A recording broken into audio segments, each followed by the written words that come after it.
항상 해석이 난해한 성경을 만나면 목적을 주목하는 게 중요합니다. 중요한 주제가 있거든요. 요한계시록 주제는 하나님의 역사를 다스리시고 그리스도 안에서 완성하신다, 이것입니다. 간단한 문장이죠. 다시 한번 따라할까요? 하나님께서 역사를 다스리시고 그리스도 안에서 완성하신다. 하나님은 온 우주의 그 역사를 향하여 목적을 가지고 계시다는 것이죠. 그것을 계획을 또한 가지시고 그 일을 이루시고 완성하는 분이시라는 것을 우리는 믿어야 됩니다. 이것이 단순히 이 온 우주의 역사만을 말하겠습니까? 우리 개인의 역사와 교회의 역사, 이 모든 것도 해당하는 것입니다. 그렇다면 그것은 우리 개인의 역사와 그리고 교회의 역사를 어떻게 바꿔놓을 수 있을까요?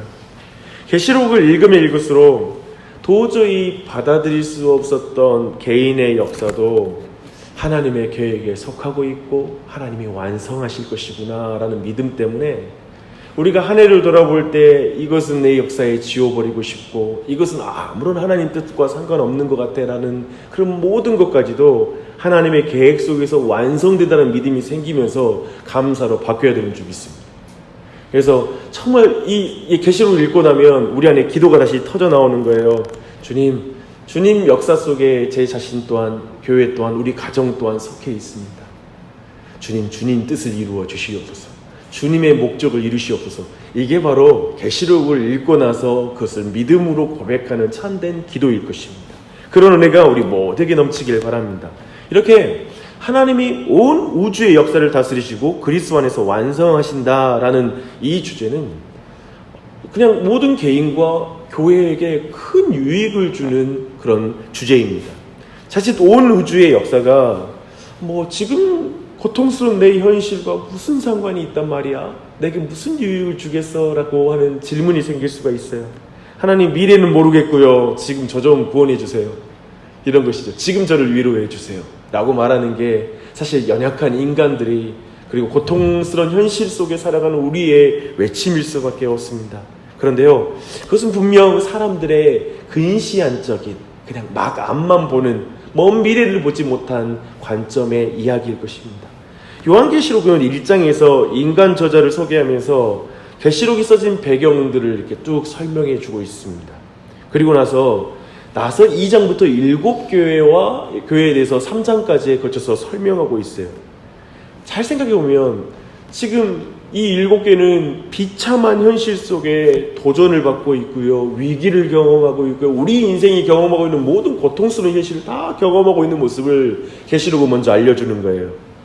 그 가운데 믿음으로 싸운 교회들도 있고요. 믿음 안에서 또한 실패한 교회들도 있어요. 정말 이렇게 패배한 사람들도 있어요. 근데 그들 모두를 향해서 계시록이 써지는 거예요. 그게 위로예요. 이 모습은 마치 우리가 2019년도를 돌아볼 때 각자의 현실에서 믿음의 싸움을 싸웠죠. 어떤 사람은 승리하는 모습도 있을 것이고 어떤 사람은 여전히 낙심해 있고 피를 흘리는 모습으로 이렇게 자신의 시간을 한 해를 돌아보는 사람들이 있을 것입니다. 그런데 중요한 것은 요한계시록은 온 우주의 역사를 그리스도 안에서 완성하시는 이 이야기는 그런 현실을 살아가는 사람들을 위한 책인 줄 믿습니다. 그 7교회를 위한 책이에요. 그리고 우리를 위한 책이에요. 그런 의미에서 계시록 보면 이 목적과 그리고 의도, 이것을 읽음을 볼 때 이게 우리 안에 위로로 찾아오지 너무 어렵다, 무섭다 그러면 정말 우리는 계시록의 원래 의도를 많이 놓치게 될 것입니다. 계시록은 위로의 책입니다. 그리고 이것은 우리를 격려하고 다시 일으키는 책인 줄 믿습니다. 그런 은혜가 우리 모두에게 넘치길 바라요. 그리고 나서 4장과 5장에서 이제 요한의 첫 번째 환상이 딱 있어요. 역사의 주인이시오 통치자요 완성자이신 하나님을 먼저 이렇게 보여주는 거예요. 4장에서는 성부 하나님께 초점을 맞추어 예배하는 장면이 있고요. 그리고 5장은 어린 양 예수 그리스도께 초점을 맞추어서 예배하는 장면이 나옵니다. 이렇게 보면 주제가 선명해지잖아요. 하나님께서 역사를 다스리시고 그리스도 안에서 완성하신다. 하나님과 그리스도를 4장과 5장에서 이렇게 먼저 소개하는 거예요. 그리고 그것이 어떻게 역사가 완성되는지 그 주제가 이제 이해가 됩니다. 요한계시록은 난해한 표현으로 먼저 들어가면 헤매게 됩니다. 그러니까 요한계시록은 구조를 조금이라도 이해하면 좀 더 편하게 이해하게 돼요. 이 주제만 딱 잡아도 중요하게 큰 맥락이 다 이해가 됩니다. 그리고 나서 오늘 본문인 6장 이하로 두 번째 환상인 7 심판 시리즈가 이어지는 거예요. 하나님께서 역사를 다스리시고 그리스도 안에서 완성하신다 하잖아요. 근데 이 완성하신다가 심판이잖아요. 그 심판의 역사이거든요. 근데 그런 측면에서 이제 7인, 7나팔, 그리고 7 대접의 환상이 또 이어지는 거예요. 구조적으로 정확하죠. 그래서 이 인, 나팔, 대접의 이미지를 한번 생각해 보십시오. 이 모두 심판주와 심판의 성격을 다 나타내는 표현들이에요. 인, 나팔, 그리고 대접. 또한 7 심판 시리즈 모두 주목할 것은 하나님의 보좌로부터 이 모든 게 이제 시작됩니다. 심판이 시작돼요. 참으로 역사의 완성이 하나님의 통치하심에 속한다는 걸 분명하게 우리에게 드러내는 것입니다. 7인의 심판 가운데 먼저 첫 번째부터 네 번째 인까지 살펴볼게요. 1절부터 8절까지 나오는 내용입니다. 그런데 먼저 말씀드리면 이 심판은 지금 우리 시대에서 진행되고 있는 심판입니다. 그래서 우리 시대를 딱 돌아보게 만들어요. 그 장면을 보면 지금 첫 번째는 인을 뗄 때 흰 말과 탄자가 나타나는데 이는 그리스도는 아닙니다. 하지만 승리를 상징하는 군사적 정복을 통해서 사람을 죽이는 일을 이제 합니다. 당시 아마도 이 이미지는 파르티아의 인들의 활을 사용하는 그런 모습들을 연상시키는 그런 장면이라고 이렇게 해석하는 걸 보았습니다. 이는 나라와 나라 사이에 전쟁이 일어난다는 거예요. 민족과 민족, 나라와 나라, 그런 외부로부터 오는 공격을 당하는 일은 지금도 있지 않습니까? 대한민국처럼 오랫동안 외부의 공격을 안에서 그것이 내부에 영향을 주는 걸 얼마나 많이 봐요. 정치적으로도 그렇고, 그렇죠. 둘째, 이는 붉은 말과 탄자의 환상인데요. 이는 국가 안에서 내란과 같은 상황을 상징합니다. 내부의 갈등이죠. 우리도 수많은 쿠데타를 경험했죠. 수없이 많은 갈등을 지금도 경험하고 있습니다. 셋째, 이는 검은 말과 탄자로 이어지는데요. 이는 기근과 궁핍의 상징입니다. 감람류와 포도주에 해치지 말라라는 말은 사치의 상징, 즉 굶어 죽어가는 사람들이 있어도 사치와 향락이 부자들 가운데서는 여전히 계속될 거라는 걸 말하는 것입니다. 부의 불균형을 말하는 것입니다. 전쟁, 내란, 부의 불균형. 네 번째 인에는 청황색 말과 탄자가 등장하는데요. 전염병과 그리고 지금까지 모든 심판으로 인한 죽음을 보여줍니다. 전 세계적인 질병의 확산들, 우리는 그것을 경험하고 있습니다. 청황색은 창백하다는 이미지를 전달하여 죽음의 조짐을 표현하는 그런 색깔이기도 합니다. 그리고 땅 4분의 1의 권세를 얻어라는 표현이 나오는데요. 최후 심판이 아니라 또한 그저 심판의 부분입니다. 아직 뒤에 있는 심판이 남아 있습니다. 어때요? 이런 이미지들이 지금 역사 속에 진행되는 심판을 느끼게 해주죠. 다섯 번째 이는 조금 독특해요. 9절부터 11절이에요. 예수님의 재림 때까지 계속될 교회의 박해에 대한 이야기라고 말할 수 있습니다. 이것은 하나님의 백성에 대한 박해가 역사의 일부분이 될 것입니다.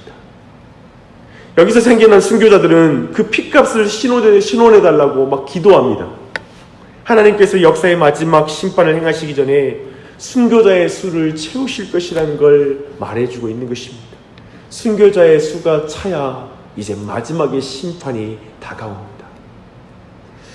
여러분, 참으로 우리가 사는 모든 이 상황들을 보여주는 것 같지 않아요? 전에 없던 수많은 순교자들이 지금 발생하고 있어요. 어마어마하게 발생하고 있어요. 우리는 그걸 못 느끼죠. 근데 지금 제3세계 안에, 그리고 인도 땅에, 수없이 많은 아랍 땅에 정말 많은 순교자들이 발생하고 있다는 걸 우리는 놓쳐서는 안 됩니다. 이 일이 일어나고 있습니다. 그리고 이제 여섯 번째 이는 천재지변을 통한 종말론적 심판에 대한 전체적인 묘사, 이제 심판에 대한 전체적인 묘사를 말해줘요. 12절부터 16절이에요. 이 세상 끝날에 오게 될 이제 대파국을 이제 말해주고 있습니다. 12절부터 14절은 천재지변을 묘사하고 있는데요. 우연적인 사건들이 아니라 하나님의 심판의 경고이고 회개의 촉구입니다. 이 일 또한 있죠. 마지막 날의 재앙은 이런 무서운 사건들과 비교할 때 아무것도 아닙니다. 15절로 17절, 그날에 많은 사람들의 부르짖음이 막 들려요. 사회 각계 계층의 사람들이 부르짖습니다. 힘 있는 자들도 동일한 운명에 처해질 것이라고 말합니다. 보십시오. 그 전까지는 부의 불평등도 있고 가진 자는 좀 안전해 보이는 거예요. 다 피하는 거예요. 하지만 마지막에 있을 이 심판은 어떠한 부자들도 어떠한 견고한 요새를 가진 자들도 이 심판은 피할 수 없는 거예요. 그리고 더디면 부르짖기를 산과 바위가 자신들을 위해 덮쳐서 죽기를 구한다라고 말합니다. 하나님의 낫과 어린 양의 진노는 그와 비교할 수 없이 무섭다고 그들이 느끼기 때문에 그렇습니다. 17절에서 그들의 진노의 큰 날이 이르렀으니 누가 능히 서리요? 라는 그것은 그들의 부르짖음입니다. 이것을 일찍 알았더라면 아직도 회개의 기회가 있을 때 그들이 주 예수 그리스도 앞에 나왔을 텐데 그들은 깨닫지 못하고 마지막 날에 그 고백을 하게 될 것입니다. 이렇게 역사는 하나님의 심판이 진행되는 과정입니다. 우리가 지금 그걸 보고 있습니다. 성도는 이 역사 속에 하나님의 심판이 있고 하나님의 때가 가까운 줄 느끼고 세상은 그걸 못 느낍니다. 요한계시록은 단지 초대교회의 역사 상황에 국한된 말씀이 아니에요. 우리가 사는 시대를 말하고 있습니다. 역사의 과정에는 첫째 인부터 다섯째 인에 해당하는 모든 문제들이 발생하고 있어요. 전쟁과 내란, 기근과 질병, 부의 불평등으로 인한 갈등, 소외, 모든 것 속에 하나님의 심판과 통치가 있는 줄 믿습니다. 하나님 다스리고 계십니다. 그리고 성도의 핍박까지도 그 안에 포함됩니다. 이 사이에 많은 사람들이 시험에 들어요. 하나님 내가 왜 따르는데 핍박이 있나요? 왜 고난이 있나요? 하지만 있잖아요. 우주의 역사만이 아니라 개인의 역사에도 동일하게요. 우리는 심판이 아니라 징계를 그리스도인들은 경험하고 있습니다. 사실 신자들도 이 세상의 심판의 역사 속에 같이 심판을 받아요. 보스니아와 그런 보스니아 쪽에 있었던 내전 안에 그리스도인들도 강간을 당하기도 하고 고통을 당했습니다. 놀랍게도 그리스도인이 거기서 제외되면 좋겠는데 그들의 역사 속에 같이 심판을 당하고 고난을 당합니다. 그 현장에 같이 있어요. 우리도 부의 불평등을 그리스도인도 같이 경험하고 있어요. 이 세상의 심판을 같이 경험하는 것처럼. 그러나 그곳에서 그리스도인들은 구원의 은혜를 경험할 것입니다. 그곳에서 하나님을 더욱 바라봅니다. 신자들도 그 역사 속에 함께 핍박을 경험하고 그리고 더 핍박을 당하겠으나 사랑하는 여러분, 낙심하지 마십시오. 낙심하지 마십시오. 그리고 왜냐하면 그 역사의 열쇠가 그리스도께 있기 때문에 그렇습니다. 인을 떼시는 분이 누군가요? 예수 그리스도. 인을 떼시는 분은 예수 그리스도입니다. 말을 보내어 심판자를 보내는 자가 누굽니까? 다 보냄받아요. 보내는 분은 예수 그리스도이십니다. 우리가 경험하는 시대의 역사에 무슨 일이 일어나고 역사가 어떻게 흘러가든지 그리스도를 믿고 그리스도를 붙잡는 우리 모두가 되시길 바랍니다. 이 한 해 어떤 일을 경험했는지 모르죠. 하지만 그리스도를 붙잡으십시오. 그분이 우리 자신과 그리고 가정, 교회, 이 모든 역사의 주관자이십니다. 오늘 이 아침에도 그분께 기도하는 아침, 그분을 믿음으로 고백하는 그런 은혜가 있길 바랍니다. 기도하겠습니다.